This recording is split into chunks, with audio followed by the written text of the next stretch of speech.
भैरवः पूर्णरूपो हि शङ्करस्य परात्मनः मूढ़ास्तं वै न जानन्ति मोहितः शिवमायया। भैरव जी परमात्मा शंकर के पूर्ण रूप हैं। शिव की माया से मोहित मूढ़ लोग ही उन्हें नहीं पहचान पाते।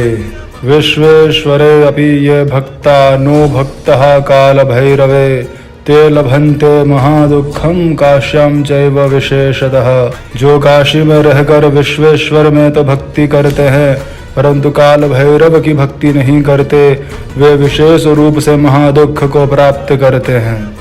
वाराणस्यामुषित्वा यो भैरवं न भजन नरः तस्य पापानि वर्धन्ते शुक्ल पक्षे यथा शशि। जो मनुष्य वाराणसी में रहकर भी काल भैरव का भजन नहीं करता है उसके पाप शुक्ल पक्ष के चंद्रमा के समान बढ़ते हैं। अनेक जन्मन्युतेर्यत्कृतं जंतुभिस्त्वघं तत्सर्वं विलयं याति काल भैरव दर्शनात्। प्राणी के द्वारा अनेक जन्मों में किया गया जो पाप है वो सभी काल भैरव जी के दर्शन करने से लुप्त हो जाते हैं।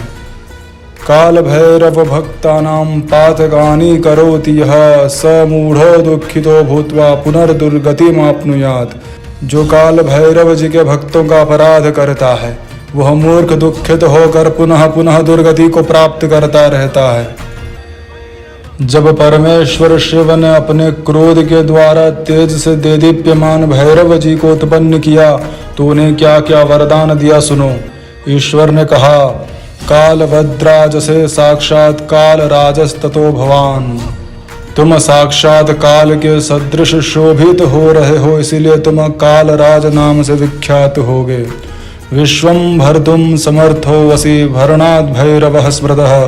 तुम संसार का पालन करने में सर्वथा समर्थ हो, उसका भरण पोषण करने से तुम भैरव कहे जाओगे। त्वत्तो भेष्यति कालो अपि ततस्त्वं काल भैरवः। तुमसे काल भी डरेगा अतः तुम काल भैरव कहे जाओगे। आमर्दयिष्यति भवान् रुष्ट दुष्टात्मनो यतः आमर्दक इति ख्यातिं ततः सर्वत्र यास्यसि। तुम रुष्ट होने पर दुष्टात्माओं का मर्दन करोगे इसलिए सर्वत्र आमर्दक नाम से विख्यात होगे। यतः पापानि भक्तानां भक्षयिष्यसि तत्क्षणात् पाप भक्षण इत्येव तव नाम भविष्यति। तुम भक्तों के पापों का तत्काल भक्षण करोगे इसीलिए तुम्हारा नाम पाप भक्षण भी होगा। या में मुक्तिपुरी काशी सर्वाभ्यो अपि गरीयसी आधिपत्यं च तस्यास्ते कालराज सदैव ही। हे कालराज सभी पुरियों से श्रेष्ठ जो मेरी मुक्तिपुरी काशी है तुम सदा उसके अधिपति बनकर रहोगे। तत्र ये पातकी नरास्तेषां शास्ता त्वमेव ही। वहाँ जो पापी मनुष्य होंगे उनके शासक तुम ही रहोगे। ये तो ईश्वर शिव ने वरदान दिए काल भैरव जी को। अब भगवान विष्णु ने काल भैरव जी की क्या महिमा गाई है उसमें से कुछ बातें आपको बताता हूँ। भगवान विष्णु कहते हैं, अतीत ब्रह्मणां ह्यस्थनां सृक्कंठे तव भासते। आपके कंठ में पूर्व में उत्पन्न हो चुके ब्रह्माओं की अस्थियों की माला भाषित हो रही है। आगे नारायण कहते हैं, कृत्वापि सुमहत्पापं यस्त्वां स्मरति मानवः आधारं जगतामीश तस्यं पापं विलीयते। हे ईश, जो मनुष्य महान पाप करके भी आप जगत आधार का स्मरण करता है उसका पाप नष्ट हो जाता है।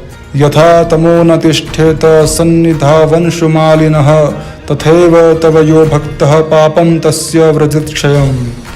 जिस प्रकार सूर्य के समीप अंधकार टिक नहीं सकता उसी प्रकार जो आपका भक्त है उसके पाप विनष्ट हो जाते हैं। यश्चिन्तयति पुण्यात्मा तव पादाम्बुजद्वयं ब्रह्म हत्या कृतम् अपि पापं तस्य व्रजति क्षयम्। जो पुण्यात्मा आपके दोनों चरण कमलों का स्मरण करता है उसका ब्रह्म हत्या जनित पाप भी नष्ट हो जाता है। तव नामानुरक्त वाग्यस्य पुंसो जगत्पते अप्यद्रिकूटतुलितं नैनस्तम अनुबाधते। हे जगतपते, जिस मनुष्य की वाणी आपके नाम में अनुरक्त है पर्वत समूह के समान भारी से भारी पाप भी उसे बाधित नहीं कर सकता है। अब भगवान काल भैरव के भक्तों के लिए कुछ कहने वाला हूँ, ध्यान से सुनना। कृष्णाष्टम्यां तु मार्गस्य मासस्य परमेश्वरः आविर्बभूव सल्लीलो भैरवात्मा सदां प्रियः। सुंदर लीला करने वाले सज्जनों के प्रिय भैरवात्मा परमेश्वर शिव मार्गशीर्ष मास के कृष्ण पक्ष की अष्टमी की तिथि को आविर्भूत हुए थे। जो मनुष्य मार्गशीर्ष मास के कृष्ण पक्ष की अष्टमी तिथि को काल भैरव की सन्निधि में उपवास करके जागरण करता है वह महान पापों से मुक्त हो जाता है। जो मनुष्य अन्य कहीं भी भक्ति पूर्वक जागरण के सहित इस व्रत को करेगा वह महापापों से मुक्त होकर सद्गति को प्राप्त कर लेगा। जय भगवान काल भैरव। शिव शिव शिव शिव शिव शिव शिव शिव शिव शिव।